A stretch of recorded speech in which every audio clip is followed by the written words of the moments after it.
দেয়ালে যখন পিঠ থেকে যায় তখন আন্দোলন করা ছাড়া আর কোনো উপায় থাকে না। বাংলাদেশে যুগের পর যুগ ধরে অবহেলিত হয়ে আসা ট্র্যাডিশনাল মেডিসিন সিস্টেমগুলোকে সতেজ করতে বর্তমানে আন্দোলন ছাড়া আর কোনো অপশন নাই। কাউন্সিল নাই, প্রপার রিকগনিশন নাই, প্রপার এডুকেশন নাই, প্র্যাকটিস করার পর্যাপ্ত পরিমাণ সুযোগ সুবিধা নাই, চাকরি নাই, আছেটা কি? আর এই বিষয়গুলো বাস্তবায়ন করার জন্য সরকারি ইউনানি ও আয়ুর্বেদিক মেডিকেল কলেজ ও হসপিটাল এর শিক্ষার্থীরা এবং ইন্টার্ন চিকিৎসক বৃন্দ 7 দফা দাবি আন্দোলনের ডাক দিয়েছেন। চলুন তাদের এই 7 দফা দাবিগুলো জেনে নেওয়া যাক। প্রথম দফাটি হচ্ছে বাংলাদেশ ইউনানি ও আয়ুর্বেদিক চিকিৎসা শিক্ষা আইন প্রণয়ন ও কাউন্সিল গঠন। কাউন্সিল ছাড়া কোনো একটা মেডিসিন সিস্টেমকে আপনি কিভাবে রিকগনাইজ করবেন? আমরা যদি আমাদের পার্শ্ববর্তী দেশগুলোর দিকে তাকাই, আমরা যদি ভারতের দিকে তাকাই, আমরা যদি নেপালের দিকে তাকাই, আমরা যদি শ্রীলঙ্কার দিকে তাকাই, প্রত্যেকটা দেশে তাদের নিজস্ব ট্র্যাডিশনাল মেডিসিন সিস্টেমের জন্য কাউন্সিল রয়েছে। কেবল আমাদের বাংলাদেশে নেই। প্রতি বছর বাংলাদেশ থেকে যে পরিমাণ স্টুডেন্ট ট্র্যাডিশনাল মেডিসিন সিস্টেম থেকে পাস আউট হয়, এই সংখ্যাটা কোনো অংশেই নেপাল এবং শ্রীলঙ্কা থেকে কম নয়। তবে তাদের দেশে যদি কাউন্সিল থাকতে পারে, আমাদের দেশে কেন থাকবে না? দ্বিতীয় দফাটি হচ্ছে দ্রুত সময়ে ইউনানি ও আয়ুর্বেদিক চিকিৎসকদের সরকারি চাকরির নিয়োগ বিধি প্রণয়ন এবং পিএসসি ক্যাডারভুক্তকরণের মাধ্যমে নিয়মিত নিয়োগ প্রদান। বর্তমানে বাংলাদেশের ট্র্যাডিশনাল মেডিসিন সিস্টেমের শিক্ষার্থীদের জন্য যে নিয়োগগুলো আসে, প্রত্যেকটা নিয়োগ প্রজেক্ট বেসড। আর এই প্রজেক্ট বেসড নিয়োগে প্রমোশনের সম্ভাবনা নাই বললেই চলে। তাই অতি সত্বর বাংলাদেশের ট্র্যাডিশনাল মেডিসিন সিস্টেমগুলোর জন্য প্রপার চাকরির নিয়োগের ব্যবস্থা করা উচিত, যাতে করে ডিগ্রি প্রাপ্তরা তাদের এডুকেশন এবং ট্রেনিংকে পর্যাপ্ত পরিমাণ কাজে লাগাতে পারে এবং তাদের যেন প্রমোশনের সুযোগ থাকে। 3 নম্বর দফাটা হচ্ছে ইউনানি ও আয়ুর্বেদিক বিষয়ে উচ্চশিক্ষা ও গবেষণা ব্যবস্থাকরণ। ট্র্যাডিশনাল মেডিসিন সিস্টেম থেকে পাশ করে বাংলাদেশে উচ্চশিক্ষার সম্ভাবনা একদমই নেই। কারণ আপনি শুধু এই ট্র্যাডিশনাল মেডিসিন সিস্টেমগুলোর উপর ব্যাচেলর লেভেল পর্যন্ত লেখাপড়া করতে পারবেন, কোনো এমডি কোর্স নেই, কোনো পিএইচডি কোর্স নেই। সুতরাং উচ্চশিক্ষার কোনো ধরনের সুযোগ নেই। কোনো একটা মেডিসিন সিস্টেমকে এগিয়ে নিতে হলে অবশ্যই ওই মেডিসিন সিস্টেমের উপর পর্যাপ্ত পরিমাণ রিসার্চ থাকতে হবে,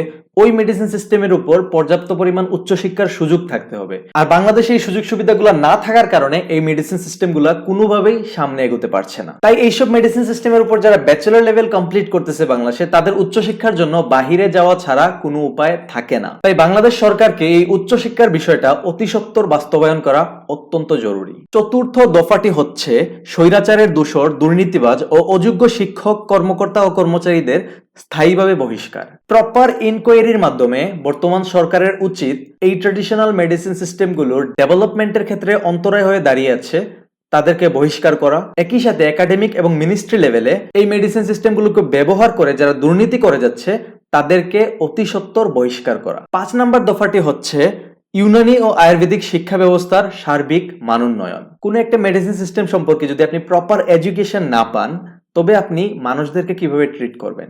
বাংলাদেশ এডুকেশন সিস্টেম, যেখানে কোনো একটা ট্র্যাডিশনাল মেডিসিন সিস্টেমের উপর উচ্চশিক্ষা নেওয়ার কোনো সুযোগ নেই, তাই এই শিক্ষা ব্যবস্থায় ট্র্যাডিশনাল মেডিসিন সিস্টেমগুলোকে কতটুকু গুরুত্ব দেওয়া হচ্ছে তা সহজেই আন্দাজ করা যায়। 6 নম্বর দাবিটি হচ্ছে ইন্টার্ন চিকিৎসকদের মাসিক ভাতা বৃদ্ধিকরণ। ট্র্যাডিশনাল মেডিসিন সিস্টেম নিয়ে লেখাপড়া করেছে এরকম একজন ইন্টার্ন ডক্টরকে বাংলাদেশে প্রতি মাসে 10,000 টাকা করে ভাতা দেওয়া হয়। আপনি 5 বছর কোনো একটা মেডিসিন সিস্টেমে লেখাপড়া করবেন, তারপর ওই মেডিসিন সিস্টেমের আন্ডারে আপনি হাসপাতালে আরো 1 বছর ইন্টার্নশিপ করবেন। তাই ট্র্যাডিশনাল মেডিসিন সিস্টেমে যারা ইন্টার্ন ডক্টর আছেন, তাদের মাসিক ভাতা অবশ্যই বাড়ানো উচিত। আপনি যদি ভারতের দিকে তাকান, এখানে একজন ইন্টার্ন ডক্টর যারা ট্র্যাডিশনাল মেডিসিন সিস্টেম নিয়ে লেখাপড়া করেছে এবং ইন্টার্নশিপ করছে, তাদের প্রতি মাসে 23,000 রুপি, যা বাংলাদেশি টাকায় প্রায় 32,000 টাকার মতো হয়, এই পরিমাণ ভাতা দেওয়া হয়। কিন্তু আমাদের বাংলাদেশে দেওয়া হয় মাত্র 10,000 টাকা। সো এই ক্ষেত্রে সরকারকে যথেষ্ট মনোযোগ দেওয়া উচিত এবং প্রতি মাসে ইন্টার্নদের ভাতা কিছুটা হলেও বাড়ানো উচিত। 7ম দফাটি হচ্ছে সরকারি ইউনানি ও আয়ুর্বেদিক মেডিকেল কলেজ এবং হাসপাতালের প্রয়োজনীয় সংস্কারকরণ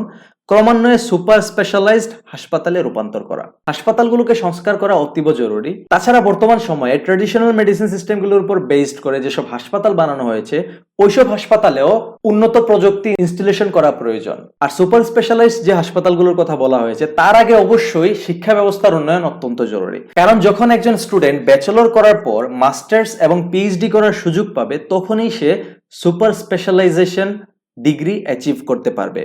আর এই ডিগ্রি অ্যাচিভ করার পর তার দ্বারা কোনো একটা সুপার স্পেশালাইজেশন হাসপাতাল চালানো সম্ভব হবে। তাই সপ্তম দফার একটি পার্ট ক্রমান্বয়ে সুপার স্পেশালাইজড হসপিটাল রূপান্তর, এটা তখনই সম্ভব হবে যখন আগের দফাগুলো মানা হবে এবং তার প্রপার ইমপ্লিমেন্টেশন হবে। এই 7 দফা দাবি কেবল শিক্ষার্থীদের দাবি না, ট্র্যাডিশনাল মেডিসিন সিস্টেমের স্বার্থে এটা সময়ের দাবি।